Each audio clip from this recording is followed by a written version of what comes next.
Bienheureux Guillaume-Joseph Chaminade, 1761-1850.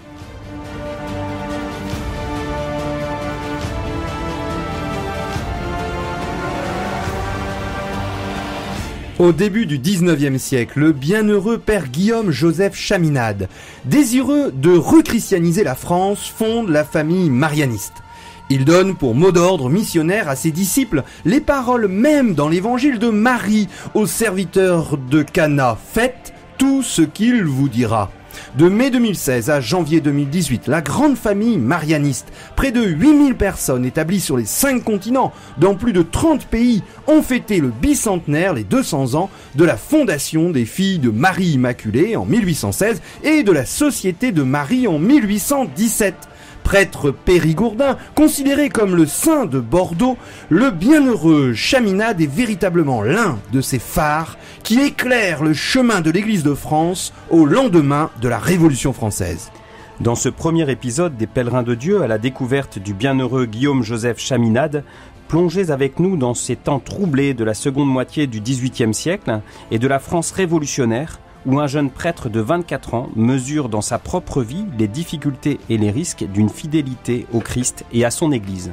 Pèlerin de Dieu avec Franck Bétoir et le père Jean-Baptiste Masson sur RCF Nord-de-France.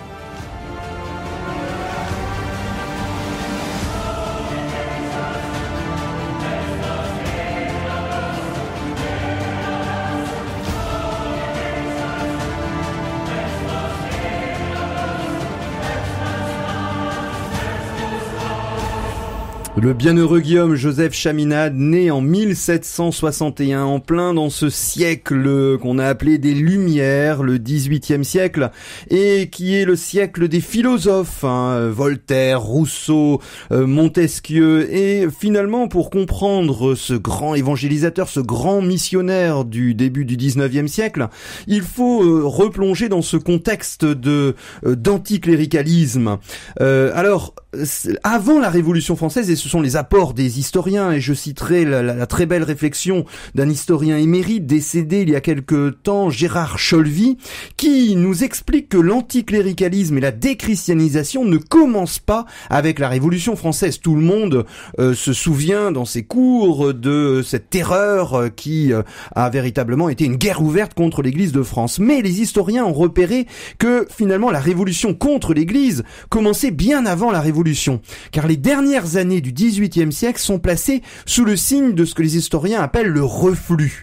Et ce tournant paraît se situer justement à l'époque de la naissance du bienheureux Guillaume-Joseph Chaminade dans les années 1760. Alors ce reflux, c'est une crise, comme d'ailleurs une crise aujourd'hui pour l'Église catholique, et notamment en Europe.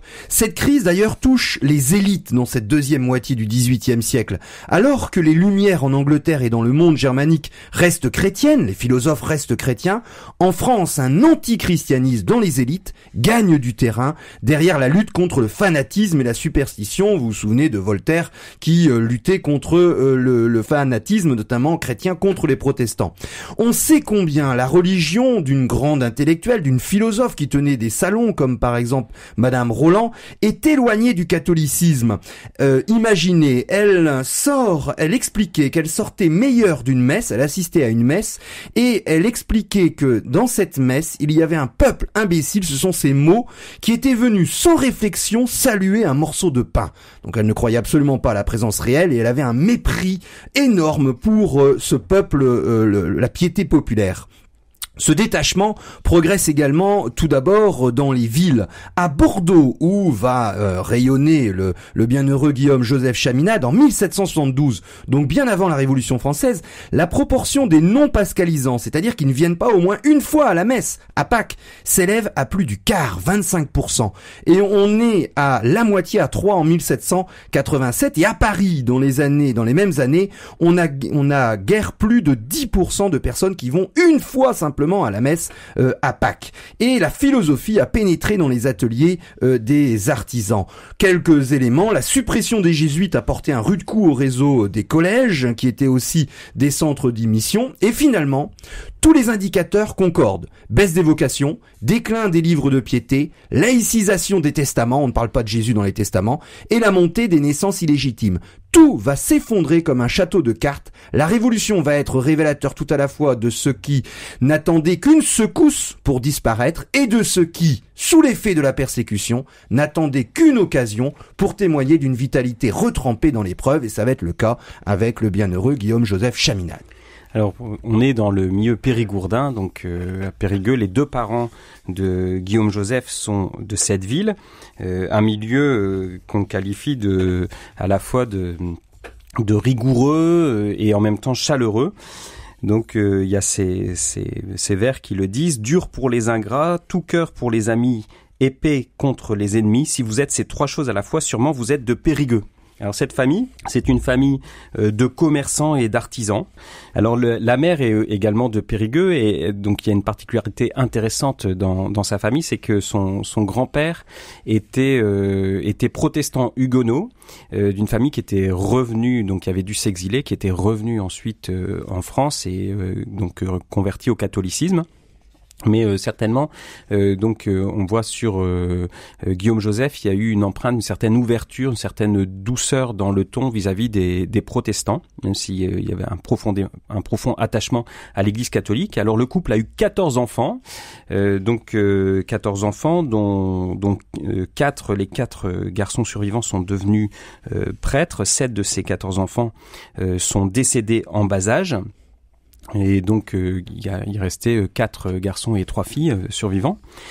Et donc le milieu était assez fervent, assez chrétien, mais le père s'était opposé à la vocation de son fils aîné Blaise, qui voulait partir chez les franciscains, et donc ça a été assez dur, et pour faire céder son père, il a entamé une grève de la faim qui n'a duré que 2 jours, heureusement, et donc son père l'a laissé partir à regret en s'écriant qu'il s'en aille, mais je ne veux plus le revoir. Donc cette opposition du père à la vocation de son aîné, c'est pas, semble-t-il, réitéré pour celle de Guillaume-Joseph, donc qui grandit dans ce milieu assez fervent au pied d'une cathédrale. Sa maman, Catherine Béton, va lui laisser une influence encore plus durable que son père, et on a conservé dans une lettre de direction spirituelle plus tard, où le bienheureux Guillaume-Joseph Chaminade explique un bon mot de sa maman qui met en fait en relief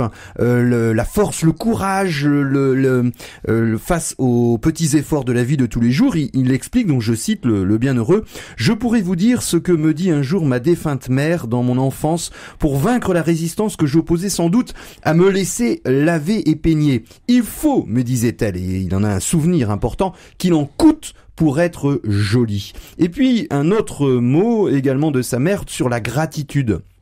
Une âme aimante doit tenir la gratitude en haute estime. Je l'ai entendu dire que sa mère s'efforçait de lui inculquer ce trait des âmes nobles. Donc là, on a quelqu'un qui témoigne au procès du bienheureux Chaminade et qui explique: c'est la seule fois que je l'ai entendu parler de lui-même. Ce témoignage même était une manière de remercier sa mère pour ce qu'elle lui avait enseigné. Quelques autres éléments, c'est que ses parents, alors on ne sait pas du tout ce qu'il a fait comme études avant de partir pour le collège séminaire de Mussidan, mais ses parents lui ont donné une forte constitution. Ce bienheureux Guillaume-Joseph Chaminade va vivre jusqu'à 89 ans, et il était pas très grand, 1m68, mais son visage était beau. Il avait une beauté qui subjuguait son entourage, mais sa beauté était évidemment une beauté intérieure, une beauté spirituelle.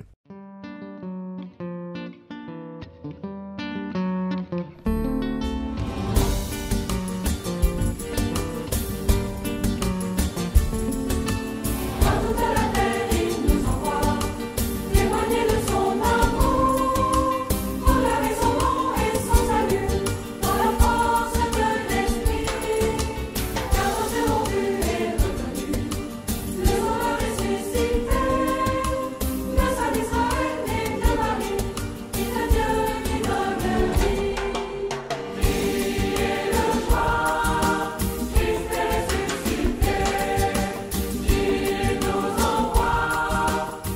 Pèlerin de Dieu sur RCF Nord de France. Nous avons décrit en quelques mots ce tempérament périgourdin, le père Guillaume-Joseph Chaminade, qui garda toujours de sa région un fort accent qui faisait ensuite beaucoup rire ses élèves au séminaire. Il remplaçait le S par le G. Donc par exemple, il prononçait le mot église, il prononçait églige. Donc il a toujours gardé cette forte empreinte de son Périgord natal.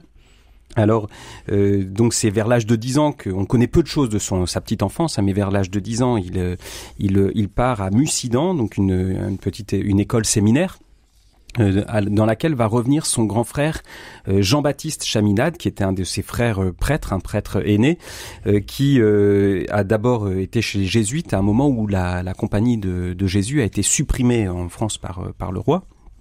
Et donc les jésuites se sont dispersés dans différentes communautés, différents lieux d'enseignement notamment, puisque beaucoup étaient consacrés à l'enseignement. Et donc c'est ce grand frère bien-aimé qui va beaucoup contribuer à l'éducation de son petit frère, et c'est dans ce contexte-là où il va vraiment faire ses armes au niveau spirituel que il va fonder sa vie spirituelle et intellectuelle dans un contexte de grande pauvreté. D'abord la maison de Mussidan, c'est vraiment mené de façon héroïque, avec 2 prêtres qui la gèrent, mais dans un total dénuement. Donc progressivement, ils arrivent à remeubler les lieux. Donc Guillaume Joseph va vivre dans ce lieu extrêmement dépouillé. Il va en être profondément heureux. Progressivement, la situation va s'améliorer sur le plan matériel. Son grand frère arrive à doter la maison de certains revenus de terre, et la situation s'améliore progressivement. Voilà, et donc c'est là que Guillaume Joseph apprend et structure sa vie spirituelle, notamment à l'exemple de son grand frère, apprend à devenir un prêtre, donc avec vraiment une grande sincérité de cœur. Donc on est très loin d'un certain clergé mondain et qui cherche les places. On est vraiment dans un contexte qui est remarquable dans cette époque du XVIIIe siècle, où il y a beaucoup de superficialité dans certaines parties du clergé, et où lui, eh bien, il est vraiment initié à cette vie intérieure, cette vie spirituelle qui va l'armer profondément pour toute sa vie sacerdotale. Alors, comme exemple de vie spirituelle, il faut mentionner tout de suite la dévotion à Marie. C'est le grand mot du bienheureux Guillaume-Joseph Chaminade, et l'histoire retient que pendant son enfance, donc on ne sait pas exactement à quel âge, puisqu'il va intégrer, vous l'avez dit, le collège séminaire de Mussidan, et puis à 15 ans, la congrégation des prêtres de Saint-Charles de Mussidan, qui prend pour modèle l'évêque italien Saint-Charles Borromée au temps du XVIe siècle, du Concile de Trente et l'application du Concile de Trente. Donc ce sont toutes les vieilles structures qui demeurent, et l'histoire retient que pendant son enfance, le bienheureux Guillaume Chaminade fut gravement blessé à la cheville. Il pria alors la Sainte Vierge et fit le vœu d'un pèlerinage au sanctuaire de Notre-Dame de Verdelais en Gironde, à 40 km au sud-est de Bordeaux, et il obtenant une guérison inexpliquée, il accomplit son pèlerinage avec son frère aîné Jean-Baptiste. Il en gardera toute sa vie une dévotion particulière pour la Vierge Marie. C'est fondamental d'ailleurs. Il va fonder les Marianistes. Ça vient évidemment de la très sainte Vierge Marie.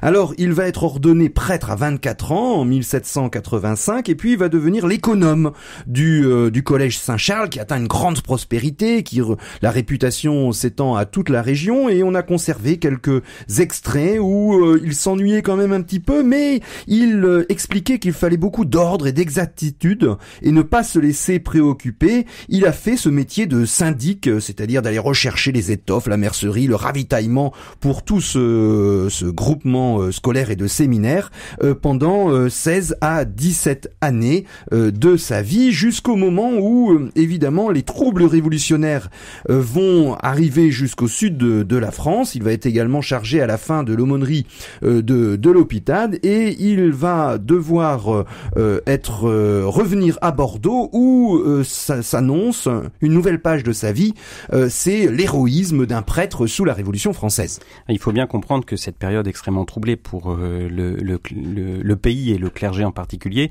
a été très inégale et très variable. Donc selon les époques, il y a eu des persécutions plus ou moins fortes, mais on peut dire que Guillaume-Joseph Chaminade est vraiment un rescapé de la Révolution. Donc il décide de rester à Bordeaux, donc au moment où donc il y a la question de la constitution civile du clergé. Les prêtres doivent prêter serment à cette constitution civile, ce à quoi s'oppose le pape. Et donc, il y a une division dans le clergé avec les jureurs qui sont du côté de la fidélité à la Révolution et puis et à l'État, et les réfractaires donc qui refusent de prêter serment et qui sont le clergé catholique fidèle. Alors donc Guillaume-Joseph Chaminade refuse de prêter serment, il fait partie des prêtres réfractaires.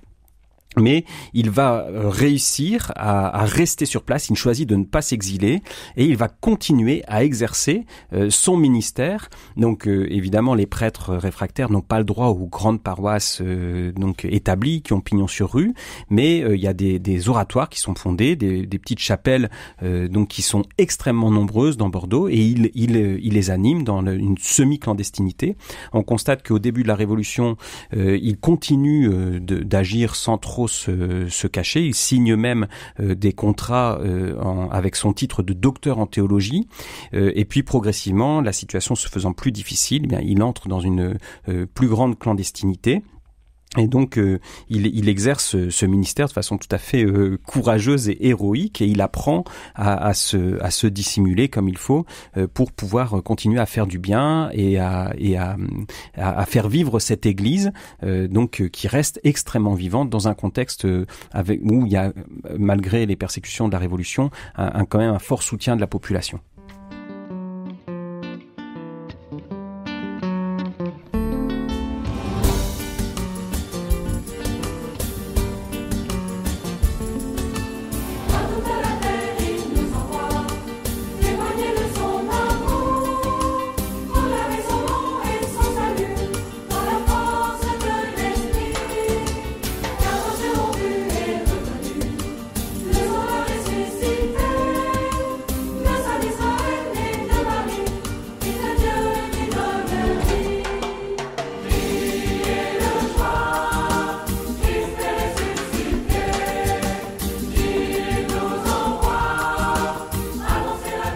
Pèlerin de Dieu sur RCF Nord de France.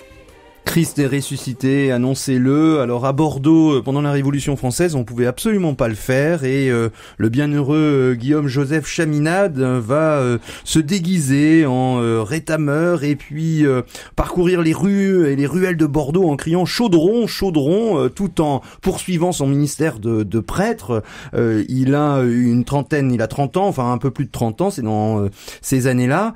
Il donc suit la terreur, il y a plein d'épisodes un petit peu rocambolesques. Il est sauvé lorsqu'il est enfermé dans un large placard, et puis finalement il ne peut plus rester, et en 1797, à 36 ans, étant placé sur la liste fatale des anti-révolutionnaires, il va se faire délivrer le 11 septembre par la mairie un passeport qui le qualifie de cultivateur, et il franchit la frontière par Bayonne. Il d'ailleurs va nous laisser des belles lettres où il explique ces mots-ci, que doit faire une âme fidèle dans le chaos des événements qui semblent l'engloutir, se soutenir imperturbablement par cette foi qui, en nous faisant adorer les desseins éternels de Dieu, nous assure que tout tourne à l'avantage de ceux qui aiment Dieu. Il a 36 ans et il va s'exiler en Espagne. Il choisit Saragosse, en Aragon, où il y a plein d'archevêques, d'évêques, de prêtres français qui ont quitté la France. Et il arrive le 11 octobre 1797, la veille de la fête grandiose de Notre-Dame del Pilar, Notre-Dame du Pilier, le plus grand pèlerinage marial d'Espagne, la Vierge Marie qui va le soutenir. Alors, ces années relativement, il va passer presque 3 ans, un peu moins de 3 ans, il ne roulait pas sur l'or, il est obligé de fabriquer des statues en plâtre en les vendant, il ne peut plus porter véritablement, exercer son ministère, il n'a plus de confession, et il va mûrir un peu, petit à petit son projet de rechristianisation. Voilà, c'est sa grande obsession, il se laisse guider par les signes du temps, et il commence à mûrir dans cet exil Seville en Espagne l'idée d'un mouvement, d'une congrégation mariale, d'un rassemblement de chrétiens, de laïcs pour évangéliser et puis redonner à cette France qui a été déchristianisée d'une manière officielle par la terreur, redonner un petit peu ce christianisme, et on lui prête notamment une vision. Il voit se rassembler autour du pilier de Marie des jeunes gens de toute origine venus se mettre à sa disposition pour l'assister dans sa mission. Et finalement, après avoir obtenu du pape Pie VII le titre de missionnaire apostolique, il va pouvoir, à son grand soulagement, revenir en France. Il revient à Bordeaux, il a 39 ans, nous sommes en 1800. Voilà, donc c'est le Bonaparte qui a pris les rênes du gouvernement en France le 9 novembre 1799. Il promulgue une nouvelle constitution et en inaugurant le consulat, il permet aux prêtres de exilés de pouvoir revenir. Alors pour le père Chaminade, c'était un peu compliqué puisqu'il avait été mis par erreur sur la liste alors qu'il était resté à Bordeaux. Il avait été mis sur la liste des exilés et donc il faisait, et c'est à ce titre-là qu'il était menacé de mort. Donc là, il a tout fait pour essayer d'être rayé de cette liste sur laquelle il avait été indûment noté. Donc là, il y parvient, et puis avec les changements de gouvernement en France, eh bien il y a cette possibilité qui lui est donnée de revenir. Donc et il retrouve un diocèse un petit peu dans l'état où il a trouvé, avec des églises officielles qui recueillent peu de monde et des oratoires par contre qui sont plus dynamiques et où on a pu éprouver l'importance de la mobilisation des laïcs. Donc c'est une remarque qui a été faite. Les laïcs offrent une ressource infiniment précieuse pour la propagation de la foi en tout temps, et particulièrement au temps de persécution. L'Église les a employés avec le plus grand succès. C'est ce qui s'est passé pendant cette terreur révolutionnaire. Et là, donc, Guillaume Chaminade revient avec ce désir de fonder quelque chose de nouveau, et donc avec cette action. Alors, il avait aussi travaillé à la réintégration d'un certain nombre de prêtres jureurs dans le clergé catholique. Il se montrait extrêmement ferme, d'une exigence redoutable, et donc il avait réintégré énormément de prêtres comme ceux qui voulaient revenir au bercail.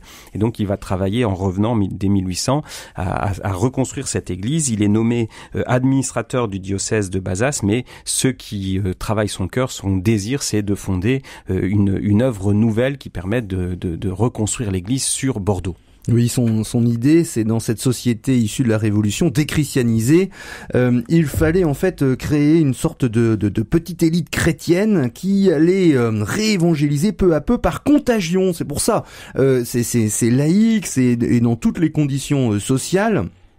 Et finalement, par contagion et par proximité, c'est véritablement le mélange du levain et de la pâte rentré à l'intérieur de cette société qui était déchristianisée d'une façon complètement nouvelle. Je vous rappelle qu'on est encore dans une époque en 1800 où le Concordat n'est pas encore signé, Napoléon et puis le pape, ça va être compliqué, donc on n'a pas un retour des prêtres avec leur habit, la soutane. On ne peut pas véritablement mener un combat, une évangélisation sur terrain découvert. Et il va donner un caractère tout à fait marial et l'exploiter au maximum. Marie n'a-t-elle pas présidé en quelque sorte à la naissance du christianisme et de l'Église? Vous vous souvenez, lors de la Pentecôte, Marie était présente au moment où les apôtres reçoivent l'Esprit Saint et partent en mission pour la première Église.